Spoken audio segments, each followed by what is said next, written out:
आइए आज हम लोग पृथ्वी और हमारा जीवन नामक पुस्तक क्लास 6 के अध्याय 10 भारत मृदा वनस्पति एवं वन्यजीव के बारे में हम लोग अध्ययन करेंगे। इनमें से सबसे पहले हम लोग भारत की मृदा के बारे में जानेंगे। आइए देखते हैं। मृदा पृथ्वी की ऊपरी सतह पर महीन कणों से बनी हुई पतली परत मृदा या मिट्टी कहलाती है। इसमें महीन धूल कणों के अलावा रेत, बजरी, कंकड़, पत्थर पाए जाते हैं। इसके अतिरिक्त मृदा में पेड़ पौधे और जीव जंतुओं के सड़े गले अवशेष भी पाए जाते हैं। इसे ह्यूमस कहते हैं। यह मृदा को अधिक उपजाऊ बनाता है। भारत में अनेक प्रकार की मृदाएं पाई जाती हैं। आइए हम लोग इसके बारे में जानने की कोशिश करते हैं। सबसे पहले हम लोग जानेंगे जलोढ़ मृदा, जिसको अलूवियल सॉइल कहते हैं। यह मृदा सबसे अधिक उपजाऊ होती है। यह नदियों द्वारा अपने साथ बहाकर लाए गए महीन मलबा के जमाव से बनती है। भारत का उत्तरी विशाल मैदान इसी मिट्टी से बना है। यह मैदान गंगा, सिंधु और ब्रह्मपुत्र नदियों द्वारा लाए गए मलबों के जमाव से निर्मित है, जबकि प्रायद्वीपीय भारत में महानदी, कृष्णा, गोदावरी और कावेरी नदियों के डेल्टाई भागों में इसका जमाव है। इस मृदा में गेहूं, चावल, गन्ना आदि फसलों की खेती की जाती है। आगे चलते हैं। आगे हम लोग देखेंगे काली मृदा, जिसको ब्लैक सॉइल भी कहते हैं। यह मृदा भारत में ऐसे भूभाग पर मिलती है जहां प्राचीन काल में लावा का जमाव हुआ था। लावा की चट्टानों के टूटने फूटने से इस मिट्टी का निर्माण हुआ है। इसे कपासी या रेगुर मिट्टी भी कहते हैं। इस मिट्टी का रंग काला होता है। यह कपास की खेती के लिए अधिक उपयुक्त होती है। यह मुख्य रूप से महाराष्ट्र, मध्य प्रदेश और गुजरात में पाई जाती है।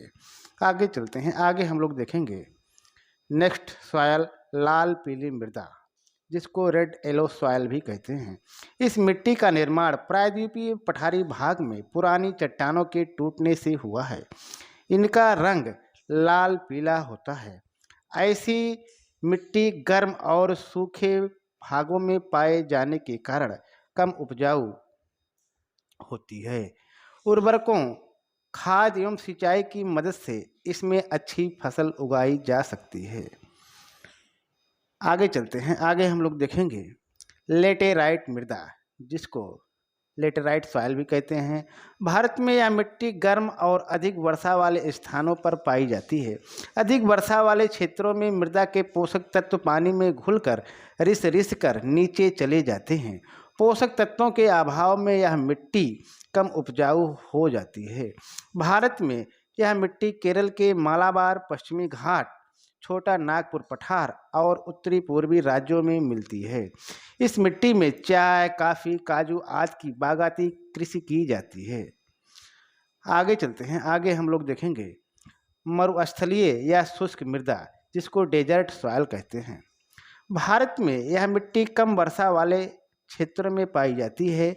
भारत के राजस्थान के पश्चिमी भाग और गुजरात के कुछ भागों में इसका विस्तार है। यह रेतीली और नमकीन होती है।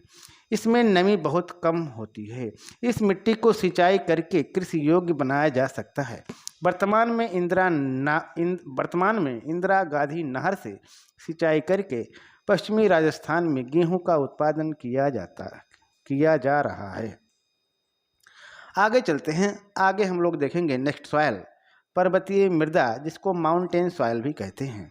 भारत में इस मृदा का विस्तार पर्वतीय और पहाड़ी भागों में पाया जाता है। यह मृदा ढालों पर पतली परत के रूप में होती है, जबकि पर्वतों की घाटियों में मृदा की मोटाई अधिक होती है। इसी मृदा पर पर्वतीय वन पाए जाते हैं तथा कहीं कहीं सीढ़ीदार खेतों में खेती की जाती है। आगे चलते हैं। आगे हम लोग कुछ इसके बारे में और भी जानने की कोशिश करते हैं कि जैसे मृदा अपरदन किसे कहते हैं।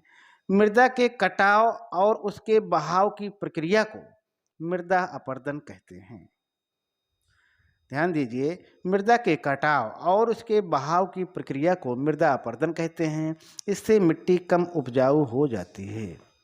आगे हम लोग जानेंगे मृदा संरक्षण। मृदा अपरदन को रोकने और उसके उपजाऊपन को बनाए रखना मृदा संरक्षण कहलाता है।